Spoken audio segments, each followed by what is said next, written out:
بيكم مرة تانية في يوم جديد في رحلة جديدة في تجربة جديدة. تجربتنا النهاردة هتكون بمقابلة مع سيناتور، هو عضو مجلس الشعب لولايه نيويورك. نتعرف عليه، يعرفنا على النظام في أمريكا، الحياة السياسية، وإزاي كجالية إسلامية نقدر نستفاد من النظام السياسي الأمريكي. إن شاء الله تكون حلقة جميلة وحلقة مفيدة، نتعرف مع بعض ونستفاد أكتر. لو أنت معانا عايش في أمريكا تفيدك، لو أنت في الدول العربية أو في أي مكان في العالم تتعرف أكتر على أمريكا، وتكون تجربة ونقرب المسافات من بعض. ونشوفكم في المكتب في المقابلة. I'm here today with Senator Andrew Gounardes, representing District 22 as Chairman of Civil Services and Pension. Mr. Senator, thank you for your time. Thank you. If you tell us a little bit about yourself and what inspired you to become a state senator. Sure. Well, I was born and raised in the neighborhood where we are right now, Bay Ridge, Brooklyn. And yes, almost my entire life living here. And I'm an attorney by trade. I've always worked in government or in public service. And I just felt like looking around the community, there were so many things that weren't being addressed or that were being done, I think, in the wrong direction. And, you know, the beauty of living in the United States and the beauty of American democracy is that anyone can run for office. Anyone can say, I have better ideas, and put themselves before the voters and make a case that they deserve a chance to help lead our government. So that's what I did, especially on local issues that I think were really lacking, like pedestrian safety, education funding, supporting immigrant communities, supporting the arts, supporting culture. Those are really some of my biggest priorities that I was focusing on, and thankfully the voters elected me last year and are giving me a shot to prove myself. Mr. Senator, can you describe the role of the state senator in the American political system? Sure. So in the United States, we have three levels of government. We have the national government with the president, the Congress, the Supreme Court, all in Washington, D.C. And then each of the individual states have their own governments. Like in New York, we have our own governor. We have the state legislature where I sit. We have a state judiciary system. And then at the local level, city level, we have a city council, a mayor, etc. So I'm a state senator in New York. There are 63 state senators for the entire state. My district goes from Bay Ridge to Marine Park, almost all of southern Brooklyn. And my job when I go to Albany is to vote on bills and pass laws and help to pass the budget that directly affects the needs and concerns of the people in the neighborhoods that I represent. Mr. Senator, as we know, the president, the governor, the mayor term is 4 years. And how come is the state senator is only 2 years, and what's the benefit of that? It's a great question, and you know the answer to that goes all the way back to the United States Constitution. When the founding fathers were writing the Constitution for the national government, they created two chambers for the legislature, the Senate and the House of Representatives. The Senate has a longer term in Washington of 6 years, and the House of Representatives has a shorter term of 2 years. And the reason for that is that they believe that it was important for the elected officials to stay very close to the people that they represented.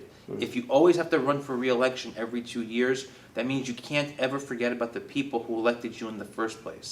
So when New York's Constitution was written up, they adopted the same philosophy and the same rationale. So the reason why I had to run every 2 years is to make sure that I don't forget about the people who put me in office in the first place.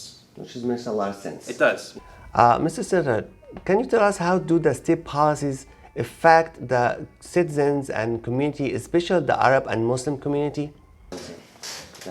That's another really good question. And you know, in actuality, the state government has more of an impact on people's day-to-day lives than either the federal government or I would say even the city government.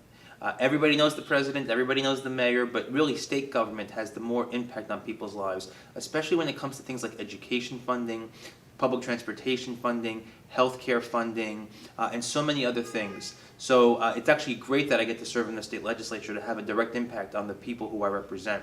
As it relates to the Arab community and the Muslim community, especially here in southern Brooklyn, what we were able to do this year in the budget was pass $1 billion increase for public school education. Public education is so important. We have so many young people in our community who are going to our public schools. The schools have been underfunded for years. The parts of the school buildings are falling apart. Some of these buildings are more than 100 years old. So we are investing in providing a world-class education for our young Arab and Muslim students who go to our public schools. We help support our immigrant communities by passing funding for English as a second language education, adult language education classes, immigrant legal defense funds, and a whole host of other things like that that really help give a voice to the concerns and the needs of the Arab and Muslim community, especially here in southern Brooklyn. So it makes so much different whether the Arab and Muslim community are involved or not involved directly in their own lives. 100%, and the more that they are involved, the more that they're going to see state government working for them. Mr. Senator, during your term as a state senator, you held several events to support the Arab community by hosting a holiday event. Have you also created or enforced policies that aid and build the Arab communities? Yeah, yes. Like you said, we held some great community events to help support the Arab community, the Muslim community. We held the first ever community iftar dinner last spring in the park, and it was open to everyone in the community. You didn't have to be Muslim, you didn't have to be celebrating Ramadan to come. It was a beautiful event. We had almost 400 people show up. Really, really great. But on top of that, we've done a lot of work in the office to help support the community. I have a full-time liaison in the community who speaks Arabic, who's out in the community every day, meeting with community people, helping to provide constituent services. We provide immigration assistance to many of our Arab and Muslim constituents. In fact, I'm really proud of the fact that our office helped secure 2 waivers under the Muslim ban and help bring 2 families back together after they were separated because of the ban. So we do a lot of really important work through our office on a day-to-day basis that really helps make a difference in the lives of our Arabic and Muslim constituents. What is the one goal you wish to accomplish while you're serving the Arab and Muslim community during your term? One goal. I think probably the most important thing is not anything specific, but it's really helping the Arabic and Muslim community in southern Brooklyn know that they have a voice in the political process. For far too long, I think that our Arabic and Muslim neighbors felt like they were being ignored and that they were being disenfranchised. And that's not okay.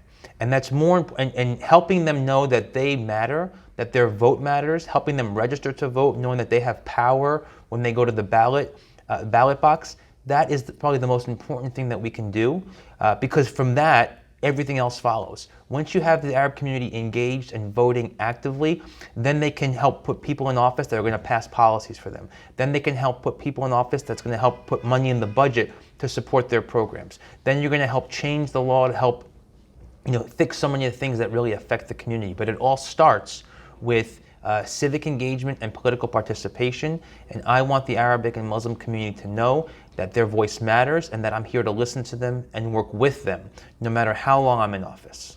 So can you tell us in what ways can we educate all the members of the community to become more involved and active with the policies, especially regarding voting regularly? I think it's really important that anywhere that we have community groups or associations, or even in our schools or our mosques or anywhere, that we talk about how important it is to register to vote, and that everyone has to come out and vote constantly.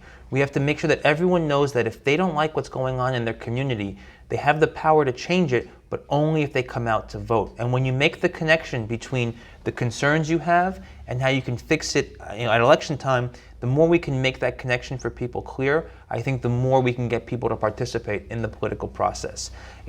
I was away over the summer, I went someplace and they had an election and everyone said, oh, nothing's going to change. But that's not really what happens here in the United States. When we have elections and we put people in office that support us, things do change. And we need to make sure that everyone in the community knows that, believes it, and that they get inspired to get involved and participate. Lastly, what other advice would you give to the first generation citizens and also the Arab immigrant of our community? I think the most important piece of advice is to get involved and stay involved. And that means get involved in your own groups, your own associations, participate in the different organizations, but also don't be afraid to branch out and get involved in other activities, other groups. We need people to be active and be involved. You have to register to vote, you have to participate in the political process, you have to vote.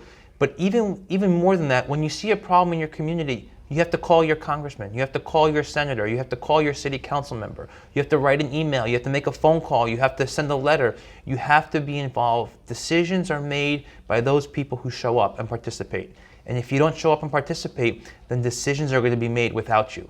So I really want members of the community to have decisions made with them included. And it means they have to participate and they have to be involved. Thank you again, Senator, for your time. and knowledge. It was a pleasure learning from you and hearing great advice for the community. Thank you again. Thank you for having me. Thank you.